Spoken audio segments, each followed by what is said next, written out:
All right, so we are going to go through the last video, the last section in chapter 5 to section 4.4. We'll go over diseases, disorders, injuries, aging, all of this catch-all in this last section on chapter 5. So we've got moles. They are going to be accumulations of melanocytes. They can lead to melanoma. Typically moles are benign, but again, they can be an indicator of melanoma. So we need to keep track of these. We'll talk about the ABCDE rule in just a minute to keep track, keep an eye on your moles and see what's going on with your body. It's always a good thing to keep track of how your body is doing over the years.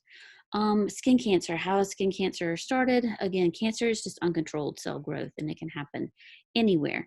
When we're talking about skin cancer, we've got cell division happening and it is replacing lost tissue here. And it is going to grow, divide. It's going to accelerate. And now those cells are growing and they are coming through the underlying tissue as a carcinoma, developing of skin cancer. So what are the different types of skin cancer? There are basal cell carcinomas. This is the most common form of skin cancer. It is going to originate in the stratum basal, so the very bottom layer of the epidermis is where this happens. And how do you get this? It's usually caused by overexposure to the sun, to the UV radiation coming from the sun, and it's going to, UV radiation can damage your DNA. It can cause thymine dimers, can cause damage, and that can cause the uncontrolled cell growth. It can lead to skin cancer from UV exposure. So it can be the most common is this basal cell carcinoma. Most people will survive this type of cancer. It has virtually no metastasis. So when we mentioned cancer and its uncontrolled cell growth, it'll start as its own tumor, and then it will start shedding off cells when it metastasizes, and you will go from stage 1 to stage 2 to stage 3 to stage 4, where it is gone from your one location to, by stage 4, it's all over your body in different places. With basal cell carcinoma, survival rate is really good because it virtually has no metastasis. It's not going to travel anywhere. So hopefully you will catch this. Your dermatologist will catch this. You can have it removed, get clean margins, and you should be okay with basal cell carcinoma. Squamosal cell carcinoma is going to be a little bit higher. Basal cell is in the basal membrane. Squamosal cell carcinoma is going to be in the spinosal membrane. So the stratum spinosa, and it's going to show up where our basal cell kind of look like bumpy, almost blistery growth for that carcinoma. The squamosal cell looks like a lesion that you might have on the tips of your ear or on the tip of your nose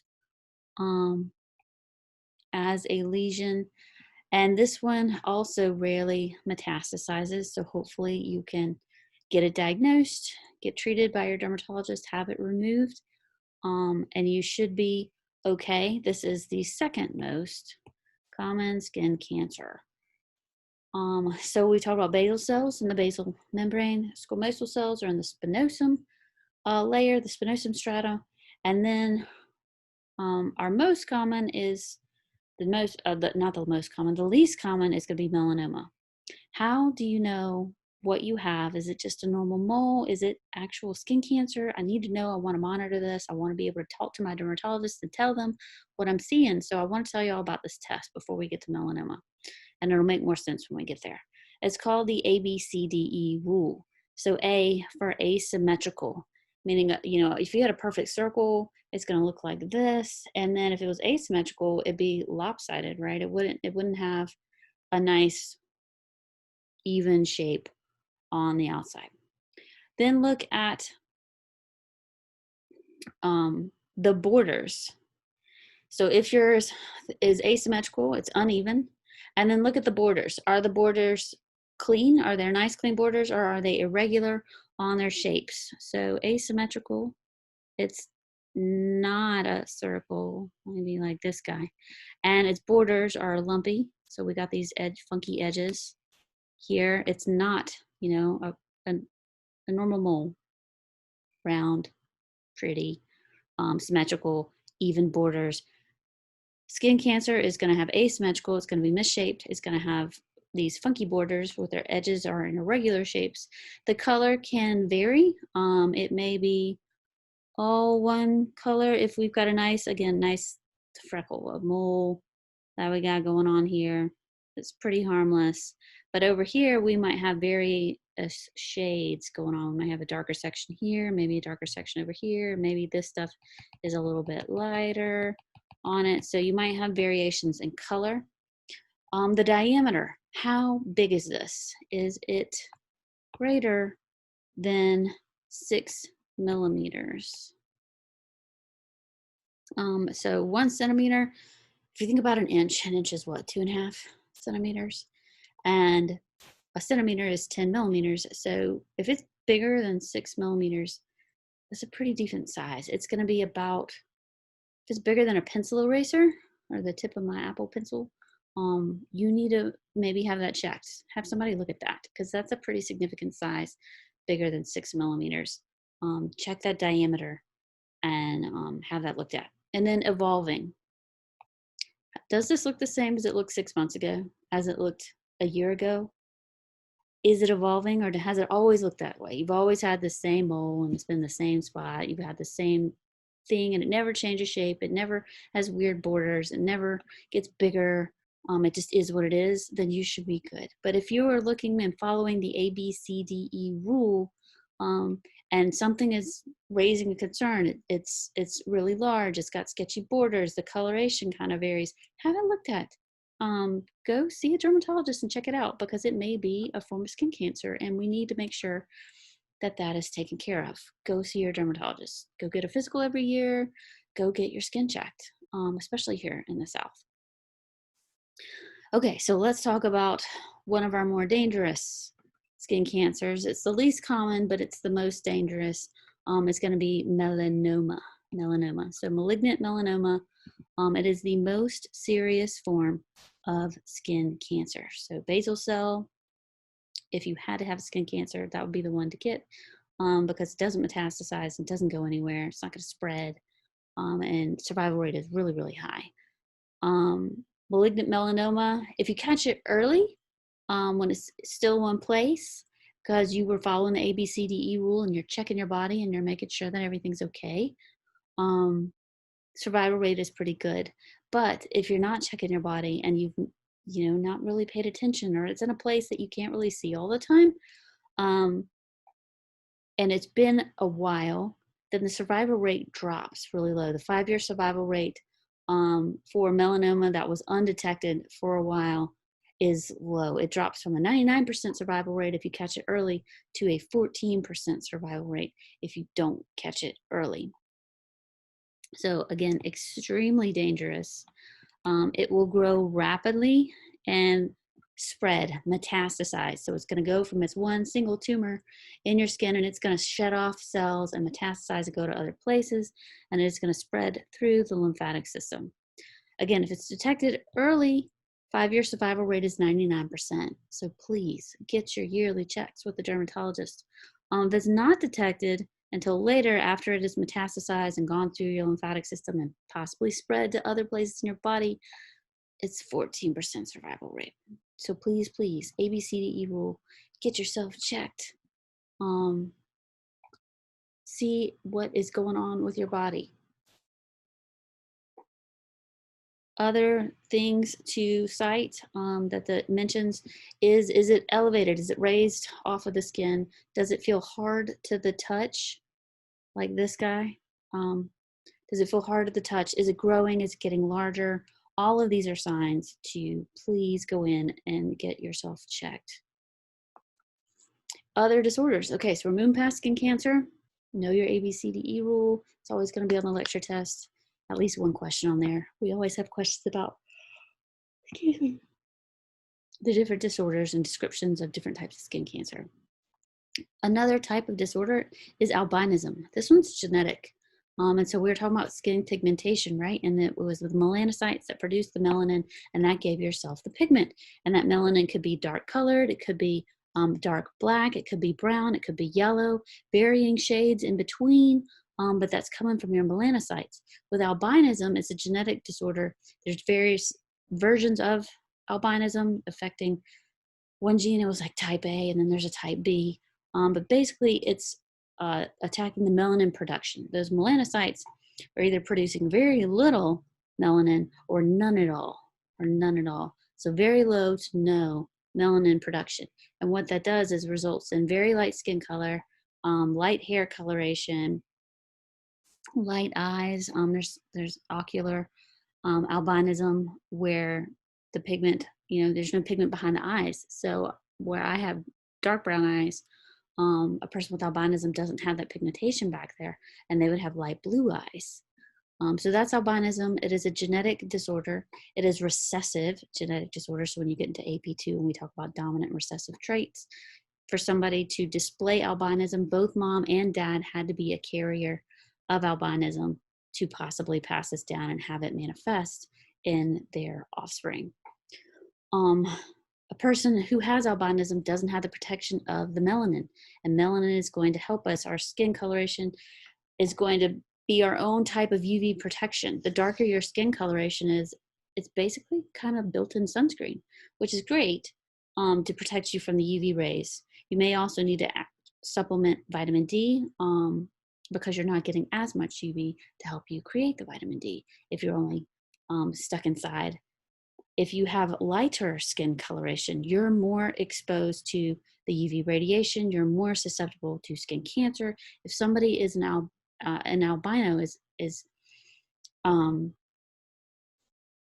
experiencing this disorder, they don't have the protection of the melanin, and so they are definitely going to need sunscreen as they don't have their own body's UV protection from melanin. So that's albinism. Another disorder with pigmentation is vitiligo, and it is where the melanocytes in certain spots are losing their ability to produce melanin. So while albinism is pretty much the entire body, head to toe, is either a lack of pigmentation or very little pigmentation, vitiligo is going to be in spots, and those spots could be random anywhere on the body, and it will be a loss of pigmentation in that particular area. So it can show up in the hair, it can show up anywhere. Anyone with dark skin, if they have this, would stand out more because of the difference in the lack of pigmentation. But anyone is susceptible to having this. It is more noticeable on someone like this person with darker skin, where that spot of lack of pigmentation is more noticeable. But that is what this is. It can affect the skin coloration and the hair, because we said all of that is dependent on your pigmentation from the melanin. Other disorders, eczema. I can check the box on this one. I have this one. Eczema is going to be an allergic reaction. So it's kind of an autoimmune. Your body is responding to something, and it can attack yourself. It leads to dry, itchy patches of skin. It looks like a rash. It blisters up. It itches like crazy. It bursts and cracks, and it's miserable. That's eczema. And you can treat it with steroids to reduce the inflammation and immunosuppressants. But this person is covered in eczema all over. I have it in little patches. I got a little patch on my finger, and it's teeny, and it drives me crazy. I can't imagine having it on my entire forearm like this person has. But this is eczema. It is an allergic reaction that your body's doing. Acne, another one I can check off the list of disorders on skin today. And this is going to be blocked glands, blocked sebaceous glands. And we said every hair follicle has a sebaceous gland, so it's all over. But again, your face, my face anyway, not everybody has such oily skin, but I do have super oily skin.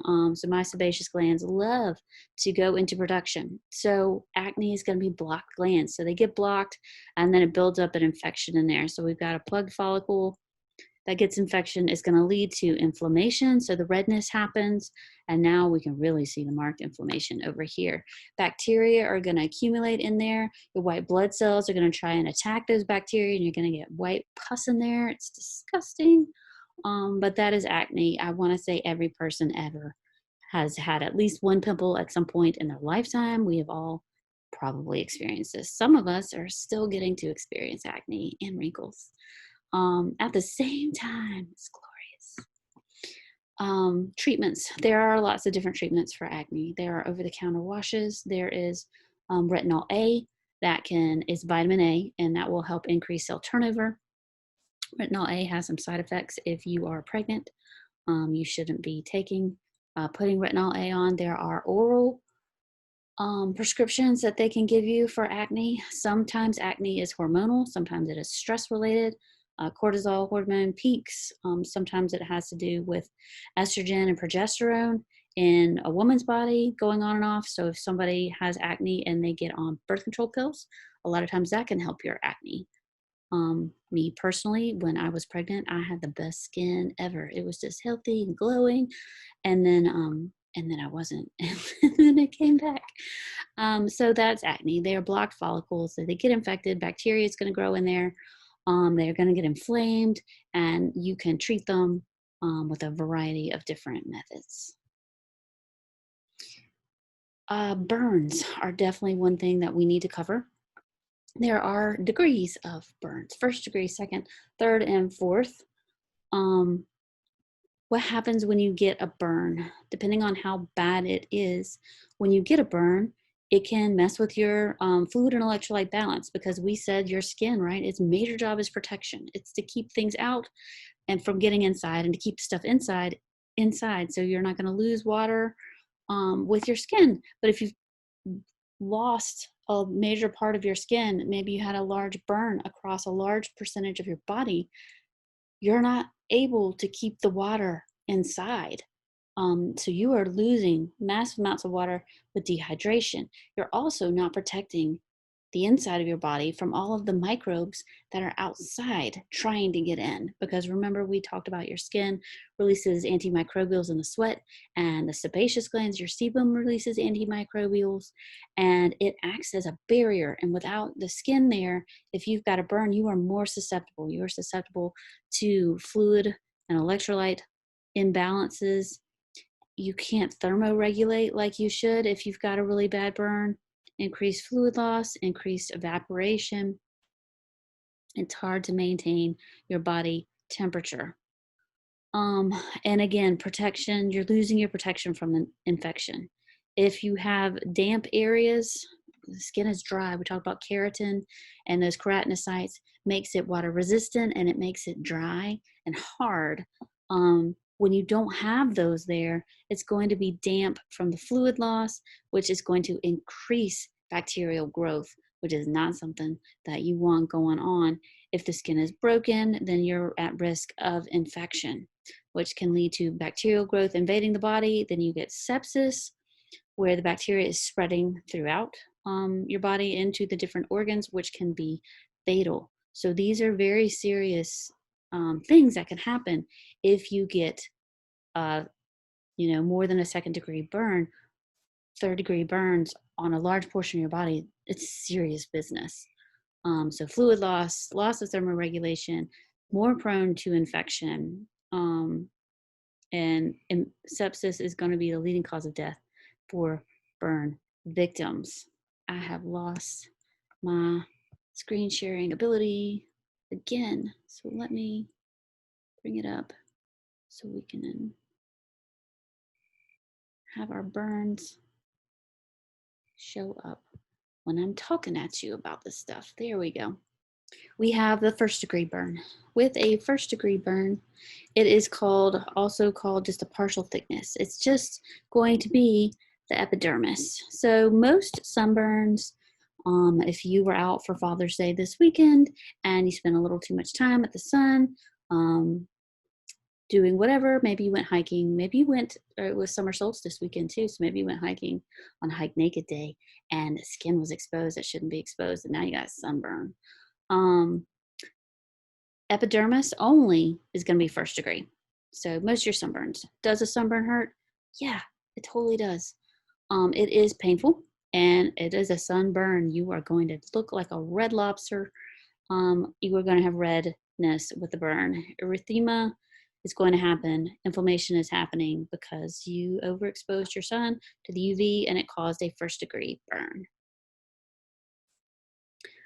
What about our second-degree burns? For those, second-degree burns, those are going to be, first degree was epidermis, right? Second degree is epidermis and possibly dermis. So we're going through both cutaneous membranes. Epidermis for sure, and then possibly down into the dermis. It typically doesn't affect the accessory structures. So it's not typically going to damage hair follicles, sweat glands. Those should probably still be okay. It might blister. It might blister. That's usually the sign that you've had a second-degree burn, is when you have blistered that area. It is definitely still painful. It is going to have some swelling, and that those blisters may get infected. They may rupture. Healing can take a little longer from a second degree than a first degree burn. So it could take up to 2 weeks if you've got second degree burns on your skin, and they may scar, possibly, with a second degree burn. First degree epidermis, second degree epidermis and dermis, accessory structures should still be intact. It is probably going to blister with a second degree burn. Third degree and fourth degree burns. These are terrible. These are terrible. Fourth is the worst. So with the third degree burn, it is going to take out the epidermis. Gone. Epidermis is gone. Dermis is going to be gone, and it is going to damage all the way down into the hypodermis. It can go down into the muscle and down into the bone on a fourth degree burn. So third degree burns and fourth degree burns are terrible. Third degree burn is getting down the hypodermis. Fourth degree burn is going down past all the cutaneous membranes, down into muscle and bone. These are bad. These are bad. The only positive is that they are less painful than the second degree or the first degrees. And you want to know why? It's because you burned away the nerves. You burned away the receptors. They are destroyed. So this cannot be repaired by itself. You're not just gonna, put a gauze bandage over it and assume that it'll replace itself. It's not. You're going to need a skin graft. So skin grafting is usually necessary on third and for sure fourth degree burns. Third is going through the hypodermis. Fourth degree is going all the way down to muscle and bone. And again, third and fourth degrees are not painful because you've lost it. You've lost all those sensory receptors there. And these full thickness burns cannot be repaired. They're gonna need a skin graft. So when we say skin graft, they might put a balloon underneath the skin. It's basically a balloon. And they will inflate it over time and have the skin grow to accommodate that inflated balloon, and then they can pull from that if they have time to do that. Otherwise, they may pull skin from another portion of your body that can handle that and then stitch it up together. But you will need a skin graft if you've got a third degree burn or fourth degree burn. How do we figure out how bad that percentage is? Because sometimes you'll hear it put in, third degree burns over 50% of patients' body. How do we assess this? How do we calculate it? So what's the depth of it? Stick a pin in it. Oh, that sounds terrible. And if there is a reaction,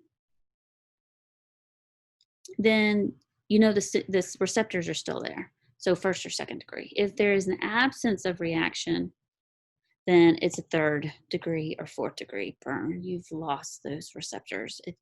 Patient's not feeling it. That loss of sensation. So how do we do the percentage when we're calculating that? It is the rule of nines, where we are chunking the body into thirds. So we're going to consider the head and neck. It's 9%. If we consider both of the upper limbs, both arms, that'd be another 9%. The legs would count as 18% each. And then the trunk is another rule of nines.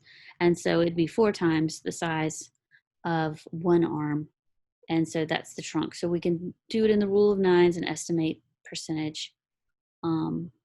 Children will have a slightly different proportion on there, but that's about how they calculate how much percentage body coverage was burned. So know your different burn degrees. First, epi. Second, epidermis. Third, epidermis, hypodermis. Fourth, epidermis, hypodermis. Epidermis, dermis, hypodermis, muscle and bone. Know those four. Understand how to calculate it.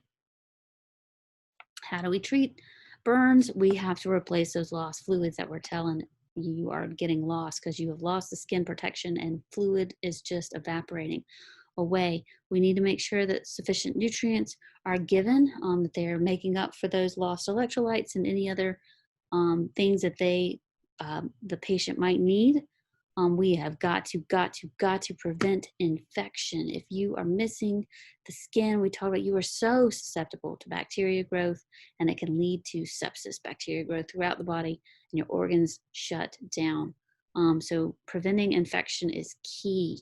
Keeping the burn covered and clean and administering antibiotics. We said third and fourth degrees are going to need a graft, a skin graft, because they cannot heal on their own. They won't. So depending on what's going on, where you're going to source your graft, it'll have a different name for it. So if you can get it your own skin, like I was saying, they can put a balloon under there if they have the time to grow out the balloon and increase the size of the balloon, and then they can use that skin in another place as your skin grows and grows and grows to accommodate this growing balloon underneath there. They can use that. If they can graft a skin from yourself, auto means self. So an autograft is coming from you.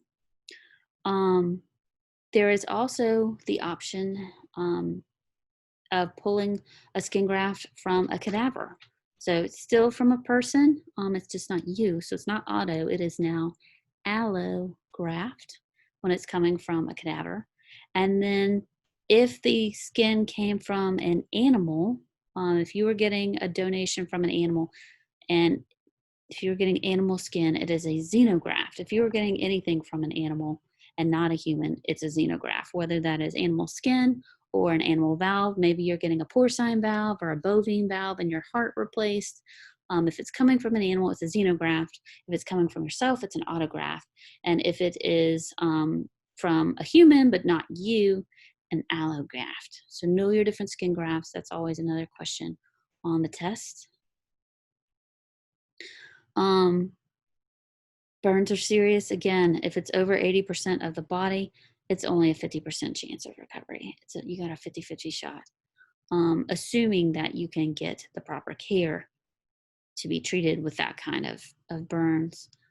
New advances are being made to try and replace and culture, cell culture, and possibly grow new skin in a lab to cover burns. I am sure there are more advances out there since I made this slide a couple years back. So I have no doubt that there are probably advances that have been made in this.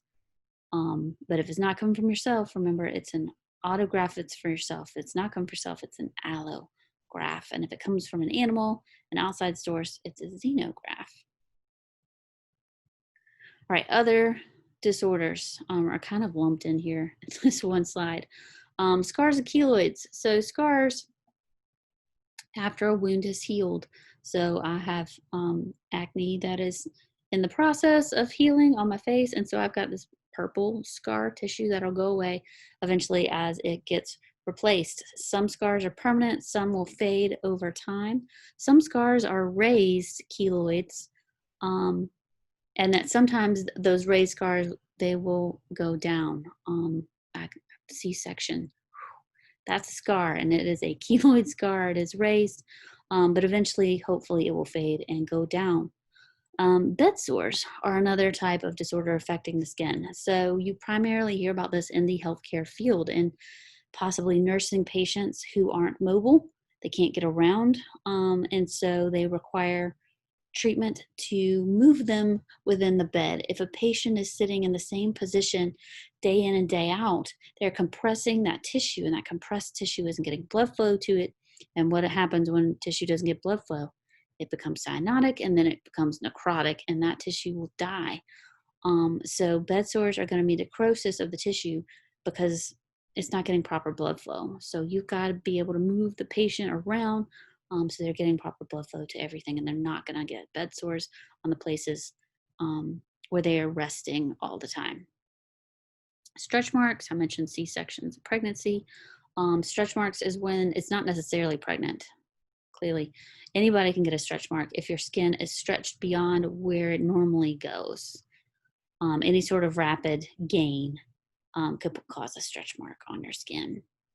Calluses and corns. These guys, calluses, if you have had, if you've done any sort of work or sports, that can give you calluses. I play tennis, and so if I play tennis a lot, I'm going to get calluses on my hand, on the palm of my hand, on my fingers, where I'm gripping my tennis racket.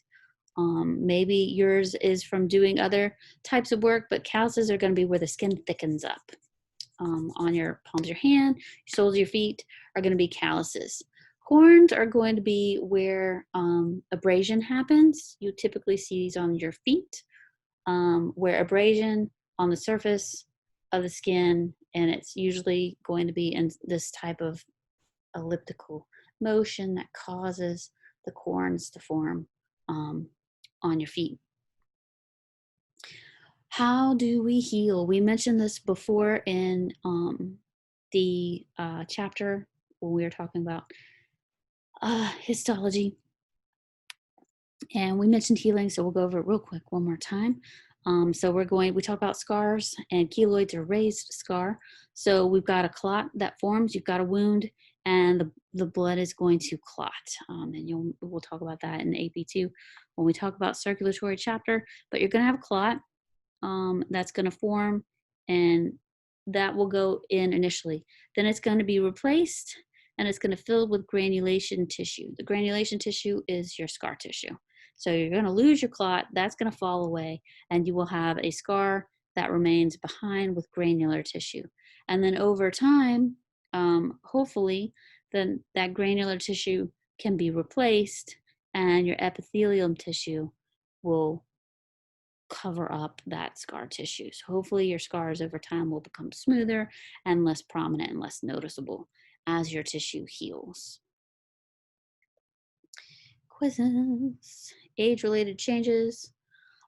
Aging, we mentioned there are lots of different signs of aging when we were talking about our collagen fibers break down and our elastin fibers break down. Our skin isn't quite as bouncy. It doesn't bounce back as much. It's not quite as strong as it was before. Those are all age-related. Other things. So we are going to have fewer melanocytes. And what do melanocytes do? They produce the melanin, and your melanin is basically your sunscreen for your body. So if you've got fewer melanocytes, then you're more sensitive to sun exposure. You're going to have a drier epidermis. Those sebaceous glands that release the sebum that make your skin oily are not acting like they used to. You're going to have drier skin. It's going to be thinner. Epidermis is going to be thinner. You're going to have thinner skin. So you're more susceptible to abrasion as you age. Your immune response is going to go down. So we mentioned I'm blanking on the name of the cells. It's not coming to me right now. The cells that are patrolling in your stratum to look for invaders, anything that shouldn't be there, and eat them up. As your immune system slows down as you age, there's fewer and fewer of those guys out there. So you're more susceptible. You've got a diminished immune response. Thinning epidermis, thinning dermis. Again, your skin is just thinner. You're going to have decreased eccrine glands, decreased ability to sweat. Your perspiration, you can't sweat. So if you have the elderly in situations where the power goes out, it's a brownout in your city, and the AC goes out, the elderly are going to be the ones who suffer the most, whether it's in a heat wave and the power goes out, or also in the cold too. But they don't have the same ability as younger people to perspire and help thermoregulate. So decreased perspiration, reduced blood supply, Again, slower ability to repair. The younger you are, the greater cell turnover you have. The older you get, that slows down. Your metabolism slows down, your cell turnover slows down. So your ability to repair after scar, after damage, after acne, blemishes, whatever that is, that slows down. So your ability to repair itself slows down. You got fewer active follicles. So you're going to see thinner, finer hair in the senior population versus the younger. Altered hair. As you get older, your hair is going to change. You're going to see hair in places hair wasn't before. It'll start growing in places it wasn't before, and then it'll stop growing. Fewer. It'll stop growing where it used to grow.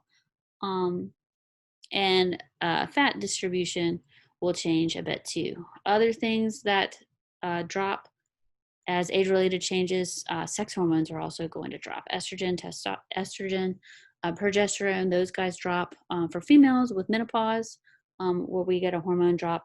And even in males as they age, their testosterone is still there. And we talk about how they can still make sperm as they are older, but their testosterone levels do taper off as you're older. So there's lots of different changes as you age, if you are fortunate enough to experience these changes and get to that point in life, which I hope all of us do. But these are specific, these lists here are specific for the skin.